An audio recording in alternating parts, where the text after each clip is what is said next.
अलग बेरे ने पूछा है लैंडमार्क कार एंड ईथॉस स्टॉक का रिव्यू करने के लिए। मिस्टर रॉय ने पूछा है रामा ट्यूब्स के बारे में। अभिषेक सिंह पूछ रहे हैं अंबिका कॉटन्स का फ्यूचर। तो इस वीडियो में इन चारों स्टॉक्स के बारे में बात कर लेते हैं। तो पहली कंपनी है लैंडमार्क कार्स। अभी के टाइम पे देख सकते हैं आज ये 0.45% ऊपर है। मार्केट कैप अच्छा है, 3000 करोड़ के आसपास का।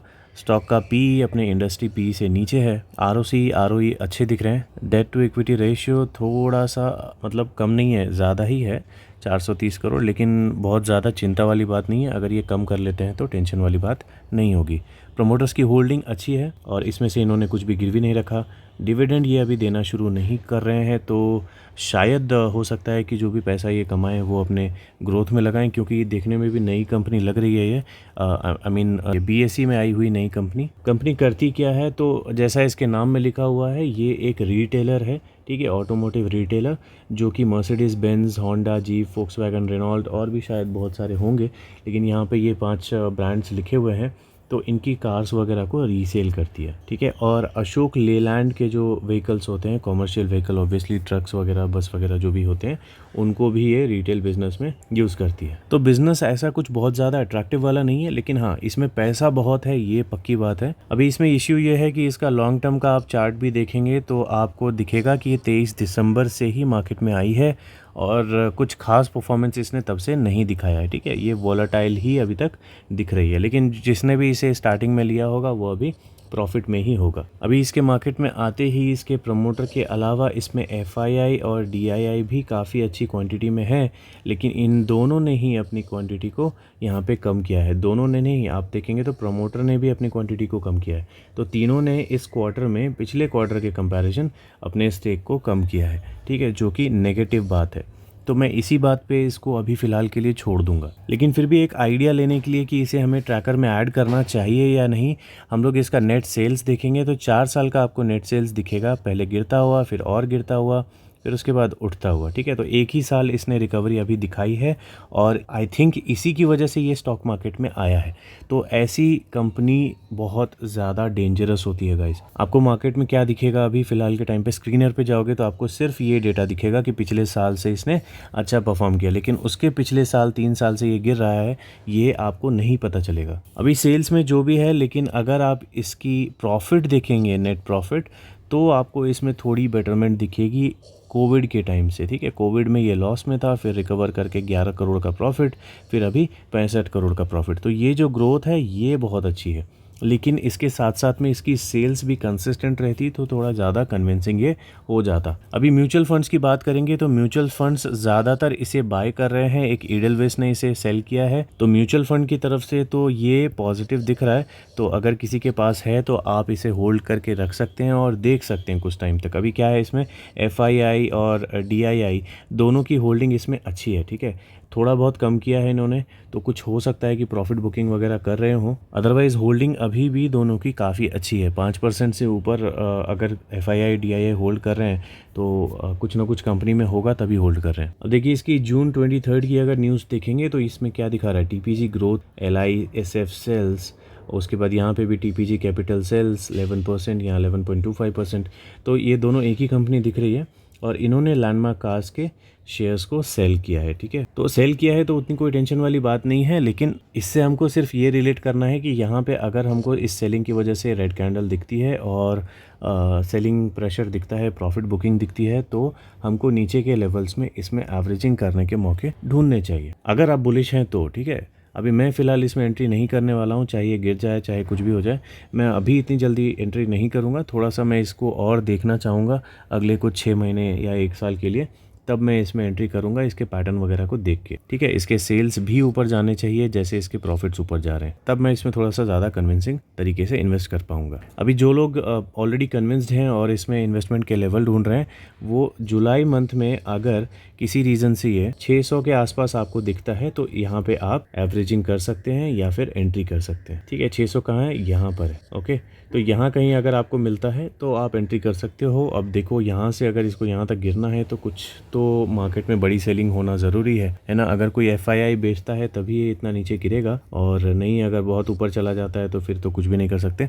लेकिन आपको बता दूं कि ये इंडिकेटर वाइज मुझे बहुत ज़्यादा ओवरबॉट जोन में दिख रहा है। ठीक है, बाकी और इसमें कोई डेटा नहीं है, RSI नहीं है, अभी कुछ आया नहीं है, तो बहुत ज़्यादा इसके बारे में बोल नहीं सकते। ठीक है, चलिए अगली कंपनी पे चलते हैं। अगली कंपनी है ईथॉस, जो कि लग्जरी और प्रीमियम वॉच की रिटेलर है इंडिया में। सेल्स देखेंगे तो थोड़ा बहुत वोलेटाइल है, लेकिन लॉन्ग रन में ऊपर जाता हुआ दिख रहा है। नेट प्रॉफिट की बात करें तो यहाँ तक तो वोलेटाइल था, लेकिन कोविड के बाद से इसमें कंसिस्टेंटली अप ट्रेंड बना हुआ है ना। तो प्रॉफिट इसका काफ़ी अच्छे से बढ़ रहा है, बहुत ही अच्छे से बढ़ रहा है। इनफैक्ट यहाँ पे ये लगभग 6 गुना हो गया, और फिर यहाँ से ये लगभग 3 गुना हो गया, तो प्रॉफिट्स अच्छे से बढ़ रहे हैं। म्यूचुअल फंड्स में बाइंग एंड सेलिंग थोड़ी बहुत मतलब हर चीज़ चल रही है, बहुत ज़्यादा एक्टिविटी तो अभी तक फिलहाल नहीं दिख रही। बैलेंस शीट में इसे पूरा मार्क्स मिल जाएगा। रिजर्व्स इसके बढ़ रहे हैं, बोरोइंग्स कम हो रही है, और फिक्स्ड एसेट बढ़ रहे हैं, तो 3 आउट ऑफ 3 से मिलेगा। लेकिन कैश फ्लो में नेगेटिविटी है, ये माइनस में चला गया है। शेयर होल्डिंग पैटर्न में भी आपको ईयरली डेटा नहीं मिलेगा, अभी क्वार्टरली डेटा ही मिलेगा, क्योंकि ज़्यादा टाइम इसे हुआ नहीं है आए हुए। तो प्रोमोटर्स के पास जो होल्डिंग है वो थोड़ी बहुत ऊपर नीचे हो रही है, लेकिन लॉन्ग रन में बढ़ती हुई दिख रही है।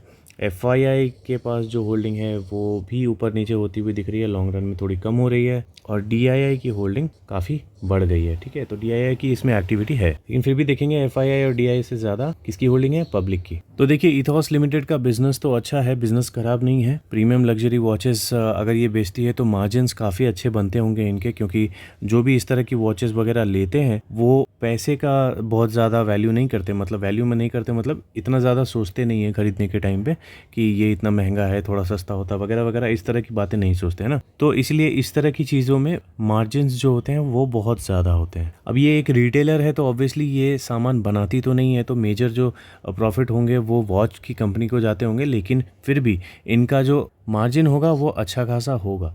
ओके, तो इसीलिए शायद मार्केट इसको लॉन्ग रन में ऊपर लेके जा रहा है। नई कंपनी है तो बीच बीच में कंसोलिडेशन आपको देखने को मिल ही जाते हैं, और ये अच्छी चीज़ है। कंसोलिडेशन मतलब होता है कि कंपनी जब भागेगी तो बहुत तेज़ भागेगी, जैसा कि आपको यहाँ दिख रहा है। ठीक है, तो ये आपको फ्लैग के जैसा दिख रहा होगा ना, तो ये फ्लैग है, फ्लैग को जैसे इसने तोड़ा तो ये बहुत ज़्यादा तेज़ हो गया। तो ये ऑब्वियस सी बात होती है, ज़्यादातर पैटर्न जब भी इस तरह के बनते हैं तो वो ब्रेकआउट बहुत अच्छे दिखा देते हैं। तो इसको एज अ लर्निंग भी आप ले सकते हो। जब भी आपको कुछ इस तरह का फ्लैग दिखे तो उसके फंडामेंटल्स देखो, अगर वो अच्छे दिखते हैं तो तैयार हो जाओ। अभी देखो इसमें अभी के टाइम पे ये बहुत ज़्यादा ओवर वैल्यूड जोन पे है। ओके, यहाँ पे आप देख भी रहे होंगे इसका RSI बनना शुरू हुआ है, और कहाँ से बन रहा है, लगभग 80 के आसपास। तो बहुत ज़्यादा अभी ओवर वैल्यूड जोन में है ये, चाहे आप मंथली कैंडल में देखो या डेली कैंडल में देखो, आपको ये बॉलिंजर के बाहर ही दिखेगा। और मुझे नहीं लगता कि जुलाई में इसमें इन्वेस्टमेंट के मौके मिलेंगे। इसमें जो लास्ट टाइम जो इन्वेस्टमेंट का मौका मिला था वो नवंबर में मिला था 2022 में। ये जो आपको कैंडल दिख रहा है इसमें इसने एक बार हमारा मंथली टारगेट हिट किया, और यहाँ पे लिस्ट होने के जस्ट बाद सेकेंड मंथ में हमारा मंथली टारगेट हिट किया। तो 2 बार इसने हमारे मंथली टारगेट्स को हिट किया है, लेकिन दोनों बार ये देखिए ये मतलब ऊपर हुआ है। ठीक है, हमारे जो टारगेट है वो थोड़ा कॉस्टली हो गया है। तो हो सकता है अगला जो हमको टारगेट मिले वो शायद यहाँ कहीं ऊपर मिले, है ना, यहाँ से शायद इधर कहीं मिले या यहाँ मिले, कहीं भी मिले, लेकिन थोड़ा ऊपर ही मिलेगा। तो आपको जब भी मौका मिले आपको एंट्री कर लेनी चाहिए, ऐसा इसमें मुझे दिख रहा है। ठीक है, जिसको यहाँ मौका मिला वो यहाँ कर लेता, अगर यहाँ नहीं किया तो फिर थोड़ा महंगा ख़रीदना पड़ा। ओके, तो वैसे ही हो सकता है शायद हमको यहाँ पे भी थोड़ा महंगा ख़रीदना पड़े, लेकिन अभी के टाइम पे ये महंगा दिख रहा है। तो प्राइस अभी कितना चल रहा है, 1493। देखो किसी भी रीज़न से अगर ये 1200 के नीचे जाता हुआ दिखा तो इसमें फिर मैं ट्रैकिंग करना दोबारा शुरू करूँगा। 1200 क्यों, ये जो लेवल है इसके नीचे जाना इसका ज़रूरी है। ठीक है, सही तरीके से बोलूँ तो 1150 रुपये के आसपास मुझे जब ये मिलेगा तब मैं इसमें एंट्री कर सकता हूँ। ठीक है, मेरा भी इंटरेस्ट इसमें थोड़ा जग रहा है, तो मैं इसमें एंट्री करने के बारे में सोचूंगा, लेकिन 1200 पे ही मैं इसको ट्रैक करूँगा, और 1200 के नीचे ये जितना भी जाता है फिर मैं उसको अच्छे से देख के 1150 या उसके नीचे जितना भी जाता है मैं वहाँ पे एंट्री करूँगा। देखिए अगली कंपनी है रामा स्टील ट्यूब्स। कल हमने बात किया था Hariom pipes, Venus pipes, APL Apollo का, तो ये भी उसी सेक्टर से है, लेकिन क्या ये उनके जैसा ही परफॉर्म कर रही है, तो ये हम लोग देख लेते हैं। ठीक है, अभी ये क्या है, ये सिर्फ इंडिया में नहीं है, आप देख सकते हैं कई सारे कंट्रीज़ में इसके प्रोडक्ट्स जा रहे हैं, तो इसका ग्लोबल प्रेजेंस बहुत अच्छा है और कंपनी बहुत पुरानी भी है। बात करें इसके नेट सेल्स की तो बहुत इम्प्रेसिव दिख रहा है, लेकिन उतना इम्प्रेसिव मुझे इसका नेट प्रॉफिट नहीं दिख रहा, क्योंकि यहाँ पे जो तेज़ी थी फिर वो तेज़ी 2 साल तक बिल्कुल बोल सकते हैं गटर में चली गई थी। उसके बाद फिर रिकवरी जो हुई है वो रिकवरी अच्छी हुई है, लेकिन ये 2 साल लगभग मतलब बराबर ही दिख रहे हैं। तो कोई हैरानी नहीं होगी अगर अगले साल ये गिर जाता है तो, लेकिन अगर बढ़ जाता है तो फिर इसमें बहुत ज़्यादा आपको बूम देखने को मिल सकता है। देखो अभी मेटल सेक्टर वाला और ऊपर से खास करके ये ट्यूब सेक्टर जो है, स्टील ट्यूब सेक्टर, इनके सारे ही कंपनीज़ में ना बहुत ज़्यादा ही बाइंग देखने को मिल रही है। ठीक है, प्रॉफिट्स वगैरह अच्छे देखने को मिल रहे हैं, तो ज़्यादा चांसेस इसके प्रॉफिट अच्छे दिखाने के हैं। ठीक है, ये सिर्फ एजम्पशन है। म्यूचुअल फंड की ज़्यादा इसमें कोई एक्टिविटी नहीं है। मई मंथ में आप देख सकते हैं सिर्फ एक mutual fund quant value fund ने इसमें छोटी सी बाइंग की है 12 करोड़ की, और अप्रैल में भी देखेंगे तो अप्रैल में भी क्वांट वैल्यू फंड ने ही इसमें बाइंग की है, और मार्च में देखेंगे तो इन्होंने यहाँ पे सेलिंग की है। ठीक है, तो ये इसमें शायद ट्रेडिंग जैसा कुछ माहौल बना के बैठे हुए हैं, है ना, बाइंग सेलिंग इनकी चल रही है महीने महीने में। अब देखिए जब रामा ट्यूब्स को हम लोग हरिओम पाइप्स के साथ कंपेयर करते हैं तो ये लगभग इसका आधा प्रॉफिट दिखाता हुआ दिख रहा है, और हरिओम पाइप्स में जहाँ हमको कंसिस्टेंसी दिख रही है, इसमें थोड़ी हमको वॉलेटिलिटी दिख रही है। एक तरह से देखेंगे तो जिन्होंने यहाँ पे इन्वेस्टमेंट किया होगा 2023 के शुरुआत में, वो अभी या तो लॉस में होंगे या तो उनको ज़ीरो प्रॉफिट हो रहा होगा। लेकिन उसी टाइम अगर किसी ने हरिओम पाइप में इन्वेस्टमेंट किया होगा तो वो अभी अच्छे खासे प्रॉफिट में होगा। ठीक है, तो इतना डिफरेंस है। अगर किसी ने रामा स्टील में यहाँ इन्वेस्टमेंट किया होता तो उनको ज़ीरो प्रॉफिट हो रहा होता, और किसी ने हरिओम पाइप्स में किया होता तो उनको 100% का प्रॉफिट हो रहा होता। लेकिन इसका मतलब ये नहीं है कि कंपनी ख़राब है। अभी देखिए इसके शेयर होल्डिंग पैटर्न में चेक करेंगे तो प्रमोटर के पास जो होल्डिंग है, उन्होंने अपनी होल्डिंग को बीच में बढ़ा लिया था, फिर उन्होंने अपनी होल्डिंग को कम कर लिया। ठीक है, तो यहाँ से यहाँ पे भी कम इन्होंने किया है। अभी अगर इसको ईयरली में हम लोग चेक करते हैं तो यहाँ से बढ़ता हुआ दिखेगा, फिर बढ़ता हुआ दिखेगा, फिर बढ़ रहा है, फिर बढ़ रहा है, फिर बढ़ रहा है, और इस बार इन्होंने कम किया। तो ये कम किया तो 5% गया कहाँ? ये 5% गया पब्लिक के पास नेगेटिव। ठीक है, ये अच्छी चीज़ नहीं है। ठीक है, इसमें से 2% तो यहाँ पे आया FII के पास, लेकिन बाकी ज़्यादा जो पार्ट है वो पब्लिक के पास चला गया। किसी भी कंपनी में ऐसा होता है तो वो गड़बड़ होती है। गड़बड़ मतलब प्रॉफिट्स में गड़बड़ होती है, कंपनी में कोई गड़बड़ नहीं है। तो जैसे ही आपको ऐसा कुछ दिखे, बेटर है आप हरिओम पाइप्स में, वीनस पाइप्स में या उस तरह के कंपनीज़ में एंट्री के लेवल्स देखो, या फिर अगर रामा ट्यूब्स आपको बहुत नीचे के लेवल्स पे अगर मिलता है तब आप इसमें एंट्री कर सकते हो, जब ये आपको RSI इस तरह का दिखे अंडर 40। ठीक है, अभी कहाँ चल रहा है? 67 पे चल रहा है, तो बहुत ज़्यादा अभी कॉस्टली दिख रहा है। ठीक है, ऊपर में जाने के इसके अभी भी स्कोप है। अगर आपके पास इसकी होल्डिंग है तो बेचने की बिल्कुल ज़रूरत नहीं है। अगर ये ऊपर जाता है तो 55 रुपीज़ तक इसमें मेरे ख्याल से प्रॉफिट बुकिंग बहुत ज़्यादा नहीं देखने को मिलनी चाहिए। अभी 36 रुपीज़ चल रहा है, तो 55 तक बहुत अच्छा प्राइस दिख रहा है मुझे। हाँ, जो लोग इसमें एंट्री करना चाह रहे हैं या एवरेजिंग करना चाह रहे हैं, मेरे ख्याल से उनको अगर ये 27 रुपीज़ के आसपास या उससे नीचे में मिले तब जाके आप इसे ट्रैक करें तो ज़्यादा अच्छा होगा। अदरवाइज़ इसी महीने जुलाई में अगर ये 32 रुपीज़ पर आ जाता है तो ये मतलब एक बहुत ज़्यादा एक फॉल आपको बोलने को हो सकता है कि 32 रुपीज़ अगर जुलाई में आ गया तो इसमें थोड़ी बहुत एवरेजिंग या फिर न्यू एंट्री की जा सकती है। ठीक है, 32 कहाँ पर है? यहाँ पर है। ओके, तो यहाँ पे अगर गिर जाता है तो इसमें बाइंग की जा सकती है। मैं इसमें क्या करूँगा? मैं इसमें एंट्री अभी नहीं करूँगा जब तक ये मुझे RSI नीचे नहीं मिल जाता। ओके, क्योंकि मेरे पास इससे अच्छी कंपनीज़ ऑप्शन में है और इससे अच्छी कंपनीज़ मेरी होल्डिंग में भी है, तो मैं उनको ट्रैक करूँगा। मैं इस पे टाइम वेस्ट अभी फ़िलहाल नहीं करूँगा। क्यों? मैंने बता दिया आपको, जो प्रमोटर की होल्डिंग है वो शिफ्ट होके ज़्यादा जो है वो पब्लिक के पास आई है।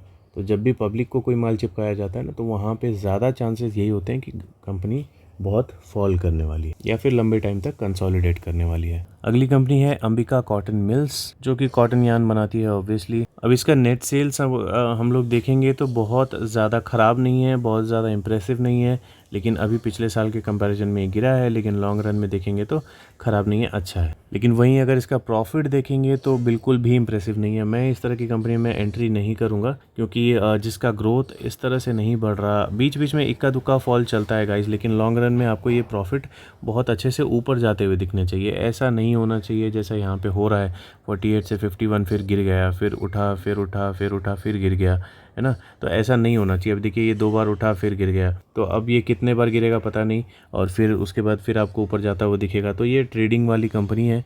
मेरे को नहीं लगता कि ये इन्वेस्टमेंट के लिए, लॉन्ग टर्म इन्वेस्टमेंट के लिए ये अच्छी कंपनी है। म्यूचुअल फंड में भी देखिए ITI स्मॉल कैप ने इसमें सेलिंग की है 60 लाख की। लेकिन अब किसी ने पूछा है तो मैं ये अज्यूम कर रहा हूँ कि शायद आप इसमें होल्डिंग बना के बैठे होंगे।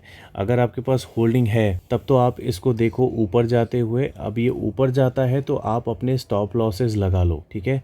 पहली बात, दो चीज़ आप कर सकते हो, या तो ये जो बॉलिंजर है ये आपने अगर इंडिकेटर लगा रखा है तो इसके आसपास जैसे ही आपको इस तरह से या इस तरह से कुछ रीच करता हुआ दिखे तो आप अपने स्टॉप लॉसेस मेंटेन करो। स्टॉप लॉस के बारे में मैंने कई बार बताया है। एग्जिट ऑर्डर आप लगा सकते हो। कैसे? अभी सपोज़ यहाँ से आपको ग्रीन कैंडल बनती हुई दिख रही है। सपोज़ यहाँ पे ग्रीन कैंडल बनती है, ग्रीन रेड जो भी बनती है बॉस, लेकिन समझो ऐसे चल रही है, ठीक है, और ये ब्लू लाइन आता है, ऐसा होता है, ओके। तो आपको क्या करना है, ये जितना भी ऊपर जाए ना, अभी देखो यहाँ से ऐसे गया, मैं मान रहा हूँ कि आपके पास यहाँ पे प्रॉफिट हो रहा होगा, ठीक है, आपने यहाँ कहीं एंट्री की हो या यहाँ कहीं आपने एंट्री की हो। तो ये जब ऊपर जाते हैं कैंडल्स तो आपको क्या करना है, एग्ज़िट ऑर्डर यहाँ लगाना है। फिर जब अगला बनता है, अब मान लो ये वाला कैंडल बना तो आपको एग्ज़िट ऑर्डर यहाँ लगा लेना है कि अगर ये यहाँ से नीचे गिरा तो यहाँ पे मैक्सिमम मेरा सेल हो जाए और इतना नीचे से यहाँ तक मेरा प्रॉफिट हो जाए, ठीक है। आपको इस तरह से सोच के चलना है। इस तरह की कंपनी में, हर कंपनी में नहीं बोल रहा हूँ, सिर्फ इस तरह की कंपनी में ही बोल रहा हूँ मैं, ओके। देखिए, मैं आपको फॉल्स होप नहीं देना चाह रहा, लेकिन फिर भी जो इंडिकेटर शो कर रहा है उस हिसाब से मैं आपको बता रहा हूँ कि अराउंड 3400 तक भी ये स्टॉक जा सकता है बोल रहा हूँ। बहुत ज़्यादा बुलिशनेस आ गई ना मार्केट में, और इस स्टॉक में कुछ अच्छे प्रॉफिट्स और अच्छा सेल्स दिखाने का जो पैटर्न है वो अगर चलता रहा तो आपको ये 3400 तक भी जाने को दिख सकता है। प्राइस अभी कहाँ है, 1620, ठीक है, तो लगभग डबल हो सकता है ये। लेकिन फिर भी जैसे इसमें मुझे मतलब हालात दिख रहे हैं फंडामेंटल्स में, उस हिसाब से मैं आपको यही सजेस्ट करूँगा। अगर मैं होता तो मैं इसमें एग्जिट ऑर्डर्स लगा के चलता, है ना। कैसे चलना है फिर से बता देता हूँ। अब मान लो ये एक कैंडल बना, ये ऊपर एक कैंडल बना, फिर जैसे ये तीसरा कैंडल बनता है ना तो इसके पिछले वाले कैंडल के पिछले वाले कैंडल में नीचे एग्ज़िट लगा दो, ठीक है। फिर इसके ऊपर एक कैंडल बनता है, ग्रीन कैंडल या रेड कैंडल जो भी, ठीक है। रेड कैंडल भी कभी कभी आपको ऐसे दिखेंगे। तो जैसे ये ऊपर का कैंडल बनता है तो उसके पिछले कैंडल पे नीचे एक एग्ज़िट ऑर्डर लगा दो। तब जब भी यहाँ से अगर सडनली ये पलटता है ना तो आपके एग्ज़िट ऑर्डर वाले टाइम पे ये सेल होके आपको जो भी है प्रॉफिट दे देगा, ठीक है। और इनकेस अगर ये बहुत ऊपर जाने वाला है तो आपका जो ये एग्ज़िट ऑर्डर है कभी एग्जीक्यूट ही नहीं होगा, है ना, तो आपको प्रॉफिट जो है वो बढ़ते जाएंगे। बाकी और इसमें और ज़्यादा कुछ भूलने के लिए है नहीं। इनकेस अगर आप इसमें एंट्री के बारे में सोच रहे हो तो देखो, एंट्री तो मैं इसमें सजेस्ट नहीं करूंगा क्योंकि इससे बहुत अच्छी कंपनीज मार्केट में है। लेकिन फिर भी अगर आपको करना ही है तो आप ये लेवल जो है इसको आप पहली एंट्री सपोर्ट मतलब मान के चल सकते हो, है ना। और बिल्कुल ऑल टाइम लो आपको देखना है कि बिल्कुल तबाह हो जाए कंपनी, तब आप लोगे तो 955 इसका पहला ईयरली लेवल है और 380 इसका फाइनल ईयरली लेवल है। तो इतना अगर ये गिर जाए इस लेवल से, इस प्राइस से 1622 से, तो ये कंपनी बिल्कुल ही बर्बाद मानी जाएगी मेरे हिसाब से, ठीक है। तो ये सिर्फ मैं ऐसे ही बता रहा हूँ ताकि आपको बस ये पता रहे कि ईयरली लेवल्स क्या हैं। बाकी ये इतना गिरना नहीं चाहिए मेरे हिसाब से, लेकिन 955 तक अगर मिलता है तो जो लोग इसमें बहुत ज़्यादा ही बुलिश हैं वो एंट्री कर सकते हैं, ठीक है। अदरवाइज़ मैं इससे बाहर हूँ, मैं इसमें एंट्री नहीं कर रहा। तो गाइस, इस वीडियो में इतना ही। आसपास में कुछ ज़्यादा ही घंटियाँ बज रही हैं तो बैकग्राउंड नॉइज़ भी बहुत ज़्यादा आ रहा है ना। तो अब इस वीडियो को एंड करते हैं, मिलते हैं अगली वीडियो में जिसमें हम लोग बात करेंगे आज की कुछ performing and non performing companies के बारे में। मिलते हैं अगली वीडियो में।